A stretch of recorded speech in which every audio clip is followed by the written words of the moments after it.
Seja muito bem-vindo, seja muito bem-vinda a mais um episódio do Sinduscast, o podcast do Sinduscom Paraná Oeste.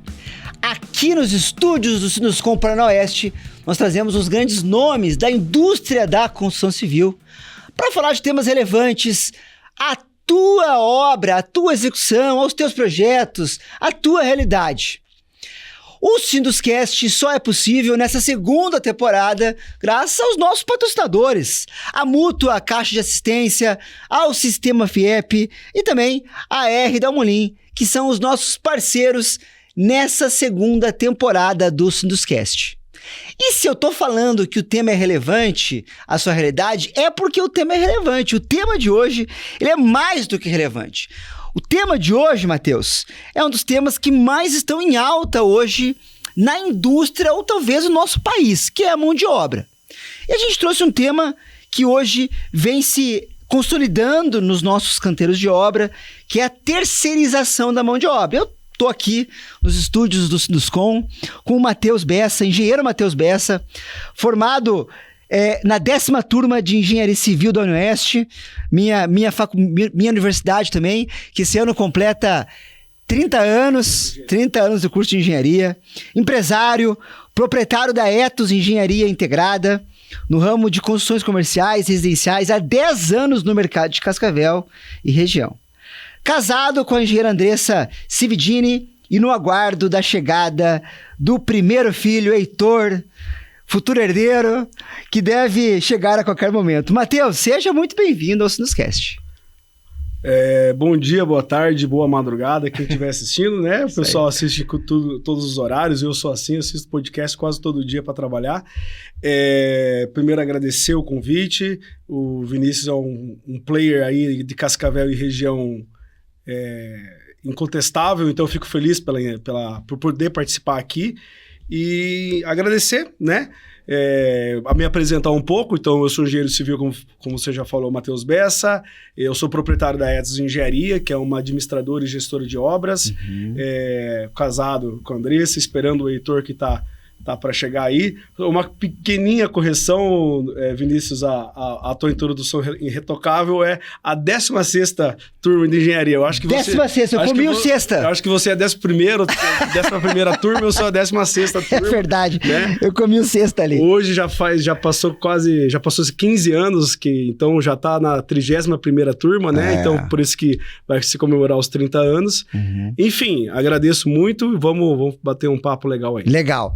Ô, Matheus, antes da gente falar sobre terceirização, conta um pouco da história da Etos, né? O que a Etos fez ao longo desses 10 anos, por que você criou a Etos, né? Fala um pouquinho dessa tua história como empresário. Perfeito.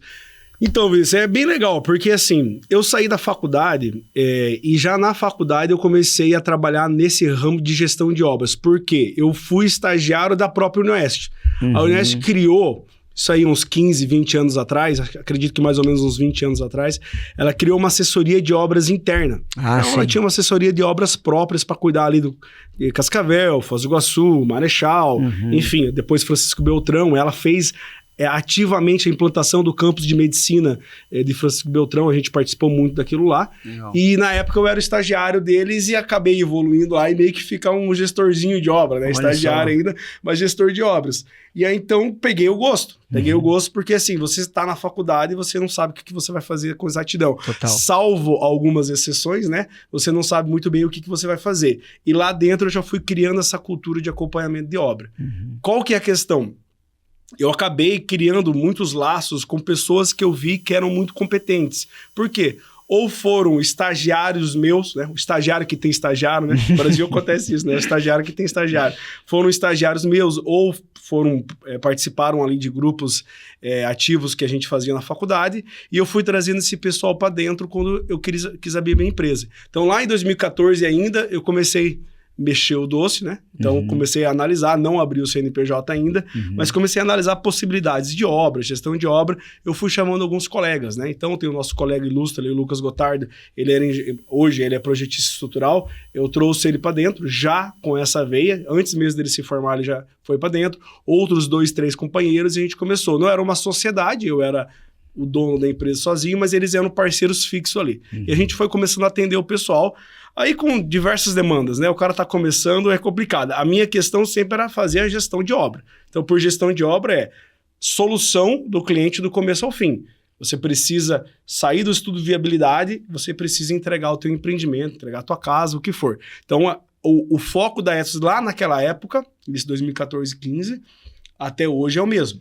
Com algumas diferenças ali que a gente foi pegando no meio do caminho. E esse pessoal começou a ir para dentro e a gente começou a se desenvolver. Ficaram 2 anos alguns parceiros comigo, até que realmente eu ajudei na formação deles, eles foram para frente, alguns abriram a própria empresa, o Lucas Gottardi é um desses, né? Tem uma empresa muito boa de projeto estrutural, e eu fui chamando cada vez mais pessoas, né? Tava conversando até com você antes, principalmente meus colegas ali da UniOeste, calouro do calouro vieram do calouro, vieram tudo. Então, o que eu falei, cheguei em uma época que a gente tinha o escritório ali só de engenheiros da UniOeste. Hoje já não. Hoje, graças a Deus, a gente está com 15 engenheiros, então são diversas universidades. Pessoal de fora, tem pessoal de São Paulo, pessoal de outras regiões que vem para cá, no interior de São Paulo, começou a descer muito para cá, procurar vaga, isso é impressionante. Até, acho que você deve ter visto os últimos dados, São Paulo, pela primeira vez, perdeu habitantes e não ganhou habitantes. Sim. E o Paraná e Santa Catarina são os primeiros, né? Então, esse pessoal técnico tem vindo, a gente tem absorvido um pouco eles, e a gente está fazendo a formação da Ethos aí, evoluindo nesses 10 anos. Que legal. E aí, hoje, atende, igual eu coloquei inicialmente aqui, obras comerciais, residenciais, e aí também a questão que você veio aqui falar sobre terceirização, né? Então, da onde que surgiu essa ideia de começar a buscar essa possibilidade de entregar também um algo a mais, a não ser ali a gestão de obra e a execução de obra? Perfeito. Então, esse gargalo, acho que a gente começa... É meio que disco arranhado, repetido, mas a gente vai ter que falar isso sempre. Esse gargalo começa pelo básico, que é o quê? A crise de mão de obra. Perfeito. Então, o Brasil tem uma característica que eu gosto de falar muito, Vinícius.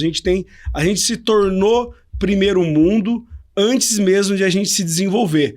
O que isso significa? A gente tem crise de mão de obra, que o primeiro mundo tem, porque a gente não consegue mais trazer interesse para que esse pessoal venha trabalhar num serviço de construção civil ou até mesmo num serviço de desenvolvimento intelectual, que basta ser um técnico de edificações e engenheiro. Isso é um problema recorrente há muitos anos nos Estados Unidos e Europa. Por quê? Porque você tem um desenvolvimento social, um desenvolvimento econômico tão grande que o pessoal da base acaba se desinteressando naquelas profissões que são as profissões chaves para o desenvolvimento. Por quê? Porque é dinheiro pulsando. Sim, ele não quer mais se sujeitar àquelas categorias mais inferiores. Então isso vai ficando para os imigrantes e tudo mais. Só qual que é o problema do Brasil? O Brasil não chegou a um patamar de desenvolvimento econômico onde ele possa importar essa mão de obra de uma maneira desenfreada. Ela tem que trazer isso para o próprio trabalhador daqui de dentro. Perfeito. E aí a gente pode entrar em emendos políticos ou não é o caso, mas a gente sabe que é desanimador hoje para o trabalhador entrar para o mercado de trabalho. Porque ele vai ter bolsa, ele vai ter assistência, ele vai ter não sei o quê. Então, assim, você tem uma dificuldade de trazer esse pessoal para dentro. Mas muito grande. Então, quando eu entrei, isso há 10 anos atrás, essa crise já tinha iniciado. Lógico que vai ter gente, por exemplo, vocês têm empresa há 40 anos, mas vai ter gente que vai falar assim, não, Matheus, isso aí não é há 10 anos, isso aí é 30 anos que é assim, só que agora tá pior, obviamente. Só que essa crise dessa maneira absurda como a gente tá, realmente a gente... Não, mas eu acho que não era, Matheus. Assim, pensando ao longo desses anos... Né? Eu atuo profissionalmente, né, há 20 anos, nunca teve isso. Não, nunca. Assim, a gente sempre tinha mais mão de obra do que... claro, né? Vinha o tempo todo, tem vaga? Não tem. Tem vaga? Não tem. Né? Hoje é o contrário. Hoje tem permanentemente um cartaz na minha empresa que contrata-se, né? Então, isso hoje, assim, eu não sei se a gente pode traçar 5 anos, 3 anos, 2 anos, não sei. A gente se perde um pouco nesse tempo. A gente se perde. Mas, assim, pegando os últimos 2, 3 anos, é uma loucura, assim, né? É uma loucura essa falta da mão de obra, né? Essa crise, né? Concordo com você. Acho que o que eu quis dizer, me expressei mal, é que teve alguns engenheiros mais velhos, né? Teu pai, o pessoal ali vão falando, falou assim, gente, não é que a crise agora tá um absurdo, mas você sempre teve que buscar ser atrativo para perfeito. manter essa mão de obra. Perfeito. Né? Então vamos até refazer a frase. Eu acho que assim, a gente sempre vai ter que se moldar para que essa mão de obra seja retida. Só que agora a nossa crise é justamente isso que você falou. Você não tem nem sequer um excedente. Até porque para você selecionar e você treinar, o excedente é necessário. Você tem que ter ali 50 para selecionar 10. Qual que é o nosso problema hoje? Hoje a gente tem 5 para suprir 10. Então a gente vai tendo essa crise absurda e nós temos que buscar meios para poder reter. Então, o Brasil hoje se encontra nisso. A gente vai ter que lidar com isso. Realidade, né? É a realidade. Não adianta fugir dessa realidade, né? Não tem o que fazer. E aí você entendeu esse gargalo, né? E entendeu que poderia ser uma forma de poder prestar esse tipo de serviço. Perfeito. Então, o que acontece? A gente veio já num período onde a gente pensou, como que nós vamos terceirizar isso?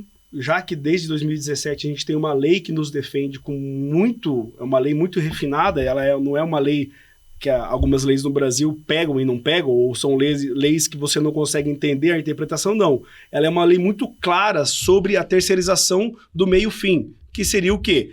A construção de fato, né? Que seria essa terceirização falando sobre a indústria da construção civil. Certo. E nisso, a gente começou a trabalhar dentro para poder absorver a terceirização em primeiro grau, mas em segundo grau, como hoje a gente se coloca uma empresa de 10 anos é uma empresa nova, jovem, em desenvolvimento. Sim.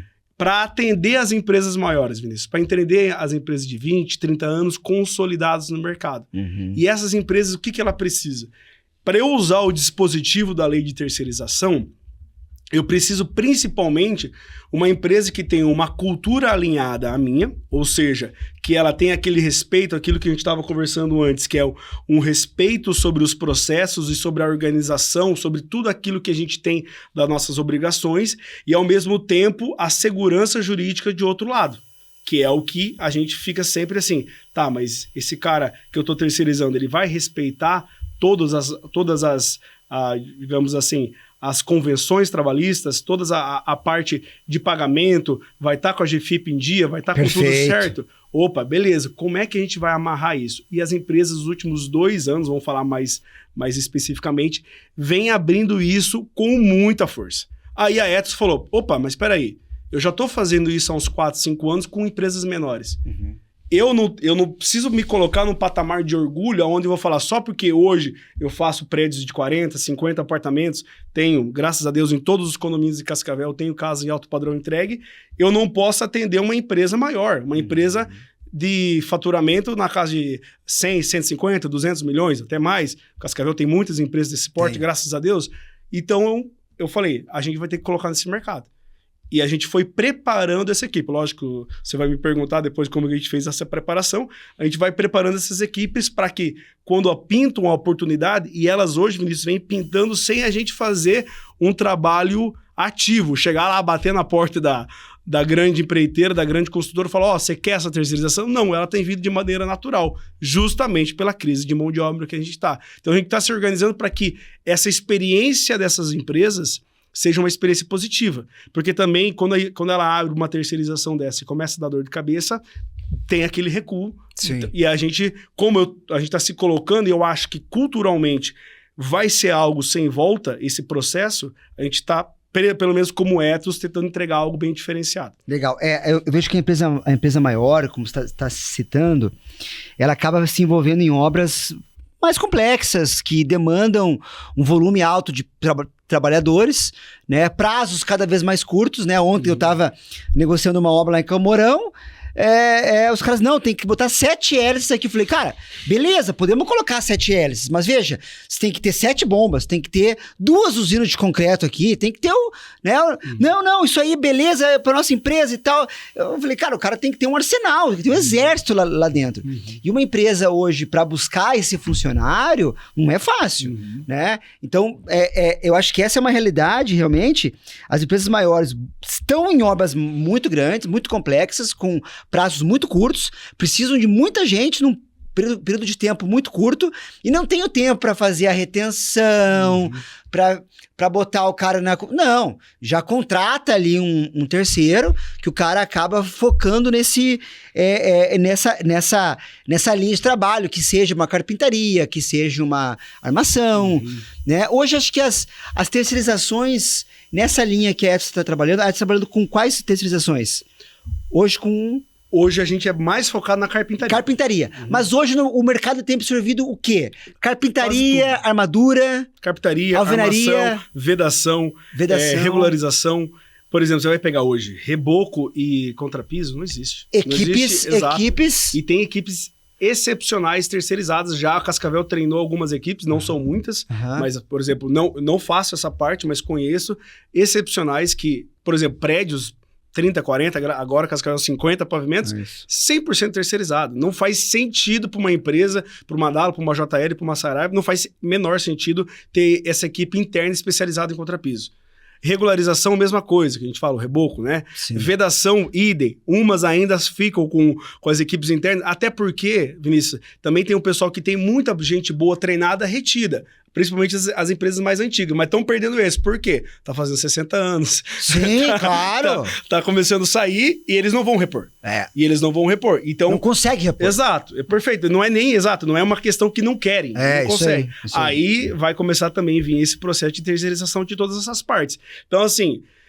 Fundação é algo que já é crasso, já é muito antigo, que, óbvio, até pelo investimento, maquinário e tudo mais, profissionalismo, toda essa questão um negócio que sempre foi terceirizado, então é algo menos. Lógico, sofre com o pessoal irregular, sempre sofreu, mas é algo pacificado. Mas carpintaria, armação, hoje, Vinícius, está vindo muito forte. Cascavel demorou um pouco para começar. A gente tem até o exemplo ali do Square Life Center, que é o sistema de proteção para laje plana protendida. Você tem ali, vamos falar, sei lá, 10 edifícios. Proteção sempre teve, de uma viga, 2 vigas, mas 100%. Mas sistema, então, esse sistema está vindo. E esse sistema exige uma equipe muito especializada. Isso tem que ser terceirizado. O cara tem que estudar, o cara tem que ter um cara formado nessa área. O cara tem que ter toda uma esqueletometria, tem que ter todo um processo de acompanhamento técnico. Como é que você vai pegar uma empresa que vai fazer, por exemplo, tá fazendo 2 torres de 40 andares e tem mais 10 prédios, um saindo ao simultâneo, e vai falar, não, eu vou montar e vou treinar uma equipe dessa. Quantas vezes ele vai bater na trave até o negócio dar certo? Exatamente.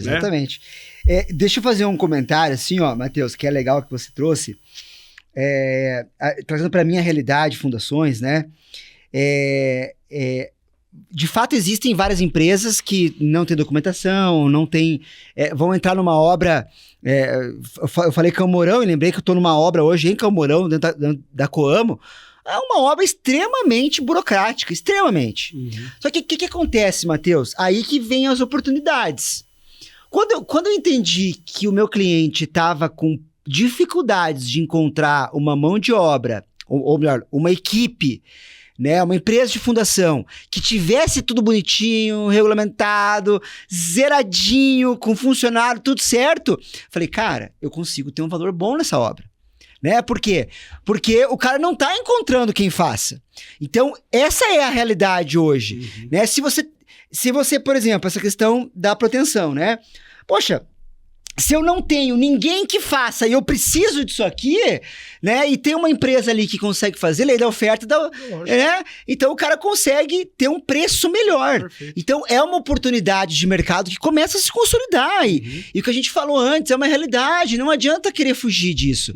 E é legal você trazer que está em todas as etapas, porque muitas vezes as pessoas estão pensando em terceirização e estão pensando, na armação, na carpintaria. Mas é muito mais do que isso. São todas as etapas da obra. A gente está numa...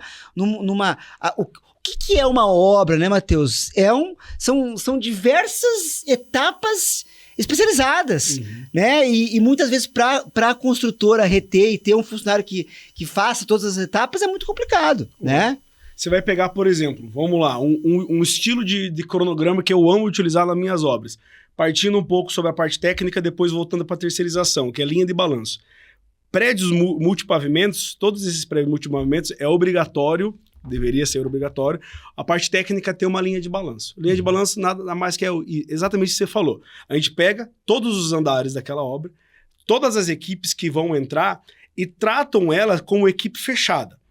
Pode ser que aquela equipe não seja terceirizada? Pode.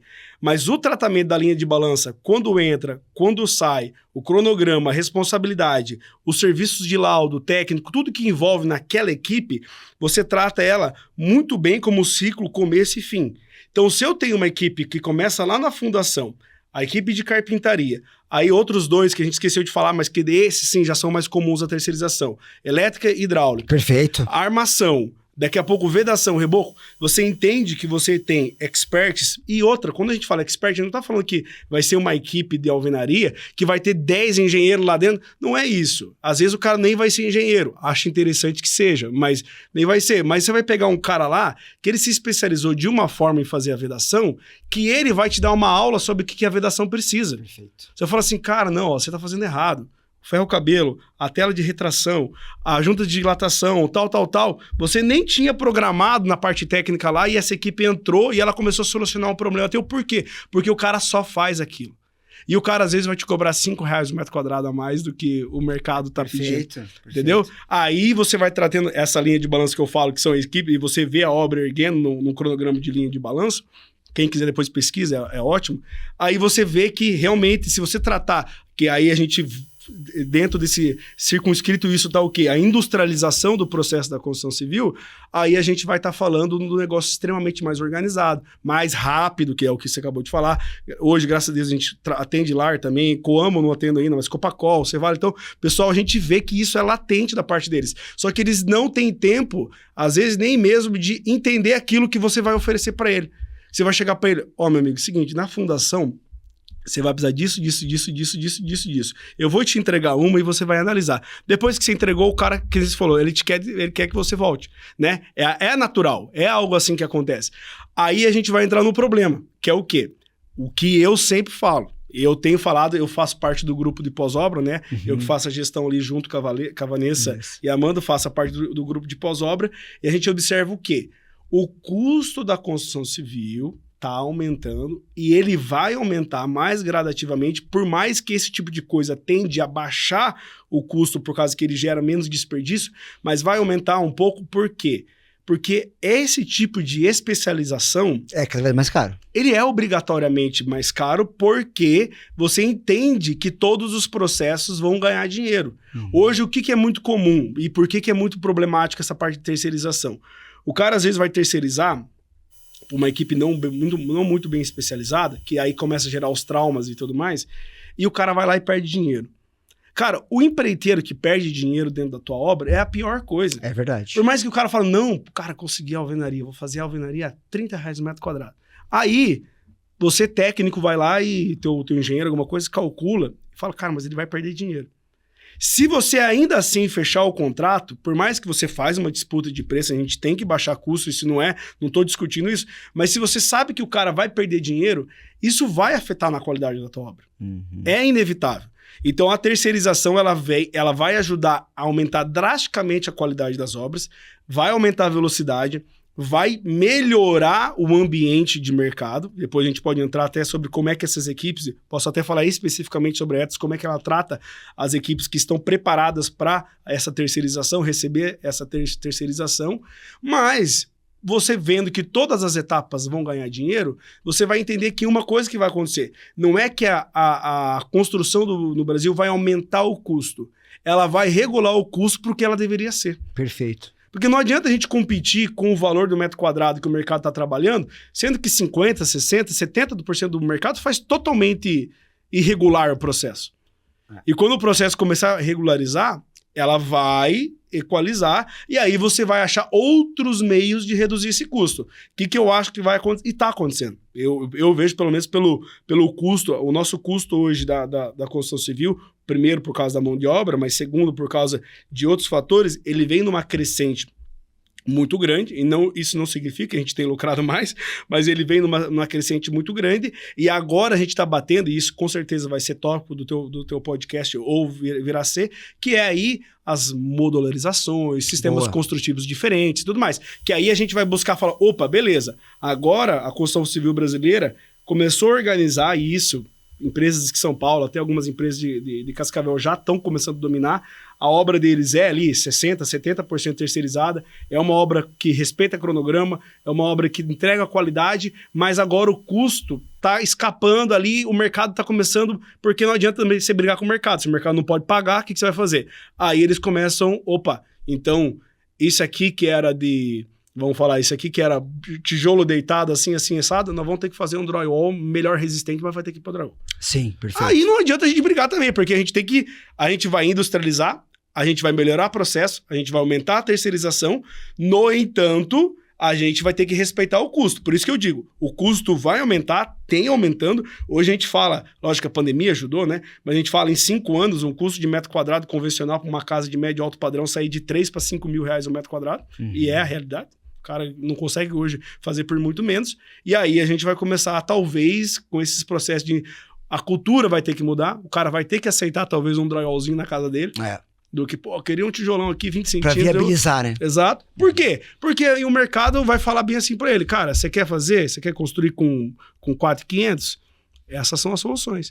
O que há 5 anos atrás talvez aumentaria o custo, o cara colocar um sistema industrializado, hoje reduz, que é o natural, que acontece na Europa e nos Estados Unidos. A gente vai pra lá, né? E a gente que é engenheiro, a gente vai pra lá, a primeira vez que eu fui primeiro com o olhar falando assim, poxa, mas isso aqui é um papelão do caramba, isso aqui não acostumado. Hoje a gente já vem com o olhar no sentido, fala assim, cara, não é que é um papelão tal, é que se eles não fizerem assim, não tem o cara pra sentar o tijolo e bater a massinha. Não, é a mudança de cultura isso aí também, né? Sei lá, vou dar um exemplo aqui, muro de fechamento dos condomínios de Cascavel, né? Antigamente, como é que eram os muros?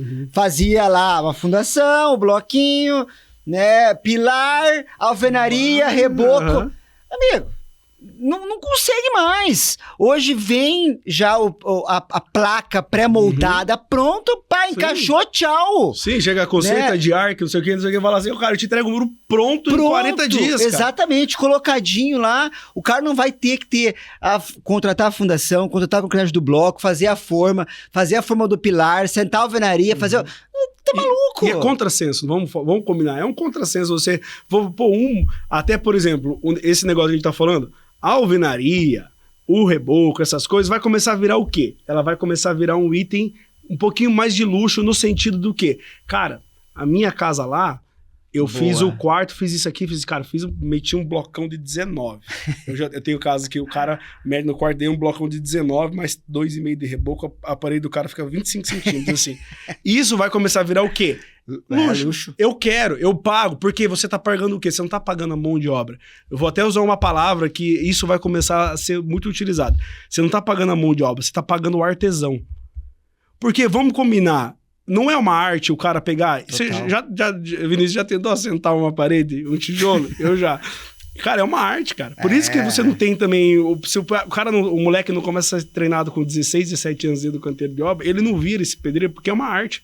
Então, esse cara vai começar a virar um artesão no sentido que a obra... Tanto que se você vai em mansões, super mansões dos Estados Unidos, você vê, cara, lá é bloco, mas é bloco daqueles blocos de concreto robusto e tudo mais, porque o cara tem dinheiro pra pagar. Sim. É um absurdo de caro aquilo lá. Sim. E vai começar o quê? A popular vai começar a descer. Então, por exemplo, esses muros de pré-fabricado, isso é fantástico.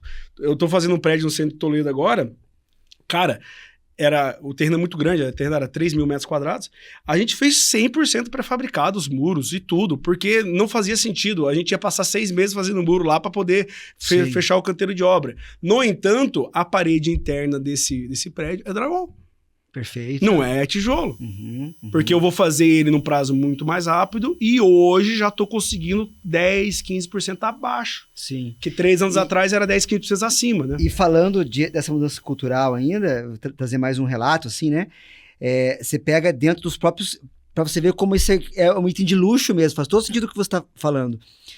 Você pega... Eu tava no Treviso ontem, lá no final tem uma casa lá fazendo com parede de concreto. Bem no final, lá direito lá. E aí eu tava lá com uma equipe de engenharia, falei, cara, parede de concreto aqui no Treviso, vai ser o quê? A primeira?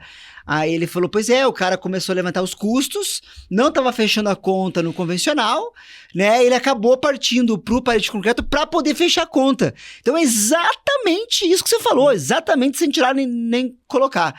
Né? Então, se tornaria para esse cara um item de luxo, se ele pudesse fazer o convencional, não é? Ele optou pela parede de concreto, que vai entregar e tá ok. E que tá tomando conta da construção, né? E que vai tomar cada vez mais, e que vai tomar cada vez mais. Né? Eu acho que há um tempo atrás a FG veio num evento da Concre Super, né? E eles trouxeram o panorama de Balneário das obras de altíssimo padrão, e a gente tá falando de metros quadrados bizarros, né, de custos, e parede de concreto. Perfeito. Desmistificando que a parede de concreto é só para... Popular. Tá longe de ser, né? É possível, claro, né, Matheus? Aí começa a entrar, aí começa a fazer sentido toda a nossa conversa. Por quê? Porque aí começa a ter oportunidades de empresas, falar assim, opa, pera lá, a parede de concreto que é o negócio? Não, então pera lá, vamos ser uma equipe de carpintaria e de fechamento de parede de concreto, que hoje é o que tem. Perfeito. Vai pegar uma... Perfeito. Citar algumas empresas... Você acha que se o cara abrisse negócio hoje, qual a possibilidade desse cara ficar sem trabalho? Zero. Quando você vê uma empresa do tamanho da MRV saindo de... Eles não faziam... De bloco, né? Exato, eles não faziam alvenaria convencional. Mas sair de bloco estrutural para parede de concreto... Numa empresa que é gigantesca, o cara que é estudo de mercado em cima de estudo de mercado, estudo de viabilidade em cima de... Opa, isso é industrialização na veia. O cara fala, não, mas é concreto. Cara, beleza, concreto é úmido, é água. Mas, cara, você que mexe com concreto, principalmente com usina e tudo mais, tal, não sei o quê. Cara, é tecnologia, é controle tecnológico, é cura, as chapas e tudo mais. Então, é outra visão de equipe. E isso, geralmente, grande maioria, essas equipes de parede de concreto, é tudo terceirizado. Ô, Matheus, me diz uma coisa. Muita gente confunde terceirização com pejotização. E aí? Perfeito. É a mesma coisa? Lógico que não. Jamais. Porque o que acontece? O cara quer fazer, e é o medo vamos falar, é o medo do pessoal ali da base, né? Principalmente o pessoal do sindicato e tudo mais. Repetir, não é uma crítica, mas é o medo por quê? Porque eles têm medo daquele processo onde eu vou pegar um mestre de obra, eu vou pegar um pedreiro, eu vou abrir uma empresa no nome dele e eu vou simplesmente estar tirando ele do meu quadro de CLT e tô pejotizando ele. Cara, isso aí não tem nada a ver. Absolutamente nada a ver. Isso aí, quem tá fazendo isso hoje em dia, não é uma crítica em específico, mas ele não tá ganhando nada. Ele pode ganhar ali o patronal, alguma coisa tal, mas no final das contas, ou possivelmente ele vai se quebrar numa trabalhista, ou ele não vai reter aquela pessoa. Então o que acontece? Nessa terceirização, quando a gente está falando uma terceirização de qualidade, a gente está pensando, vamos colocar na questão da carpintaria. Vamos focar na carpintaria. Então uma empresa grande, ela tem lá 15 lajes para fazer, ela vai chegar e vai falar assim, ó, eu preciso de 25 carpinteiros. Ou 20 carpinteiros e 5 ajudantes, ou 15 carpinteiros e 8 ajudantes. Quanto é que é o meu custo para poder reter esse pessoal e segurar e meu custo de treinamento? Ela calcula tal, como é que eu vou pagar? Vou pagar por produtividade. Se eu pagar a produtividade, eu vou pagar os encargos em cima da produtividade? Não, eu vou pagar pelo vale e tal. Começa aquela discussão lá dentro e tal. E se eu pegar e terceirizar? Aí que entra. Como que ele vai fazer esse processo de terceirização, Vinícius? Primeira coisa que ele vai ter que analisar, para você realmente ver como é drasticamente diferente de uma pejotização. Qual é a cultura da empresa que eu vou colocar dentro? Aí, empresas grandes vão abrir como se fosse um editalzinho de licitação, uma carta convite. Você vai chegar lá e você vai rastrear. Peraí, como é que é essa tua equipe? Como é que é o teu processo construtivo? O que você me explica desse nosso projeto? Como que você faz o teu sistema de bonificação, tudo mais e tal? Você tem uma conversa franca com esse possível terceirizado, esse empreiteiro, para que vê se esse alinhamento de cultura existe. Não necessariamente ela vai bater 100%, senão realmente você vai ter que voltar para o CLT e acabou. Mas ela vai ter que ser compatível, pelo menos. E a partir do momento que isso é compatível, aí entra o teu RH e o teu jurídico, que é aí que começa a acontecer. O RH e o jurídico do cara de uma empresa grande dessa, ele para de ficar a semana inteira fazendo entrevista, filtrando e tudo mais, e ele vai perder 2 dias pesquisando sobre aquela empresa. Perfeito. Então ele vai ver primeiro, vamos lá, as certidões básicas, isso tem que mandar para qualquer coisa, mas verificar se todos eles estão qualificados, então é carpinteiro, está registrado como carpinteiro, como é que ganha? Não necessariamente você vai falar o quanto você paga pro cara, mas como é que é o processo e tudo mais. A empresa paga por medição, tem retenção técnica, não tem retenção técnica e tal, e ver se todo o ecossistema, o vale e tudo mais, no final do... Tá compatível. Perfeito, no final da medição... Tipo uma prefeitura, às vezes a gente enche o saco da prefeitura, mas na terceirização isso é um item obrigatório. O cara na hora, como você trabalha com o âmbito e tudo mais, você sabe, na hora que você for fazer a tua medição e receber, você vai ter que mandar toda essa documentação. Total. Então o cara vai ter GFIP, vai ter, comparando toda a questão de INSS, recolhimento, tudo mais, senão o cara não recebe. Isso que eu ia falar, inclusive você não recebe. Não recebe, e não tem que receber. Eu acho que assim, se a gente vai falar sério de uma terceirização séria, não tem que receber. Então o cara, peraí, você entrou aqui, fez toda a triagem e tava tudo regular. Agora, para tu receber, você não pode ter mexido na tua equipe, ou se você mexeu, que ele tenha passado pelos processos corretos. Isso é burocrático? Pô, isso é chato? É. Mas, gente, a gente vai ter os limites, né? Nós vamos fazer uma terceirização, nós vamos fazer uma adaptação, mas também não pode virar bagunça. Então, o negócio vai ter que estar todo regularizado. Justamente a empresa, que é a principal, que é quem está contratando, ela está justamente querendo tirar essa dor de cabeça e passar para alguém. E você vai estar sendo bem remunerado para assumir essa dor de cabeça. Você tem que precificar adequadamente, né? Que daí entra naquela questão que começa a aumentar um pouquinho o custo. Exato. Não, e essa questão... toda essa burocracia que gera custo, né? Eu às vezes eu fecho uma obra lá, daí meu pai chega, porra, mas os caras estão pedindo isso, estão pedindo aquilo. Eu falo, calma, eu coloquei tudo no negócio. Olha aqui, ó, olha aqui o valor. Não, o valor tá bom. Exato, tá dentro do custo aqui, né? Ah, mas os caras pediram aqui o documento, não sei o quê. Falei, tranquilo, a gente tem lá o técnico de segurança justamente pra isso, essa é a função dele, ele tem que... E aí, deu 3 horas, o cara resolveu o documento, entendeu? É isso, beleza, investiu 3 horas do cara, tá dentro do custo, meu amigo, né? Aí o cara tem que saber precificar, é o que eu disse, de aproveitar a oportunidade, mas saber precificar, né? E você... trouxe a questão ali dos, né, de alguns sindicatos, dos trabalhadores principalmente, mas isso aí não tá legal e tal, mas justamente Matheus, pelas empresas que fazem errado o processo. Agora, quando você faz certo, você tá dentro de todas as legislações, você tá cumprindo todas as suas obrigações, né? Então, a ideia é essa, a gente tem que buscar dentro do nosso cenário da construção civil boas práticas, né? E é isso que a gente tá falando aqui, não estamos falando assim, velho, eu tenho uma ideia aqui, ó, de uma sonegação animal aqui. Exato. Não tem nada a ver com isso, né? Justamente fazer a coisa certa e entregar obras de qualidade, né? Que é o que o mercado exige, né? Exato. E assim, não é... Tudo tem a hora de se debater isso. O Sinduscom é muito ativo nisso e tudo mais.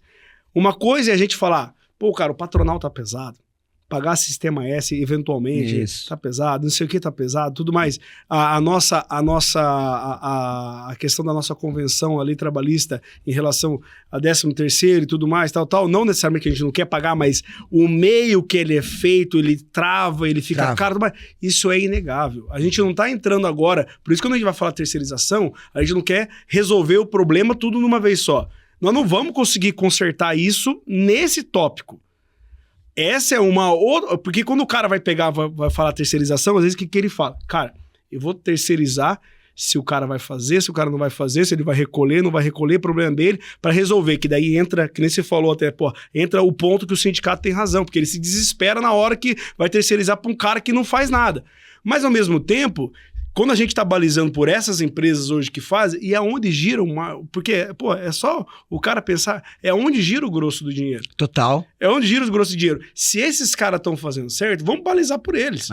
Aí a discussão de redução tributária, redução de encargo trabalhista, que vai ter que acontecer, e a gente vai discutindo isso ano a ano, é outra resolução. Aí isso vai baixar o custo da obra, mas não é pelo motivo da terceirização ou da não terceirização, porque ou direto ou o terceiro, ele vai ter que pagar o mesmo encargo, o mesmo imposto, o mesmo patronal, não muda nada. Né? Ô, Matheus, bacana, cara. Nosso papo aí vai chegando ao fim, né? A gente trouxe aí um pouco da terceirização.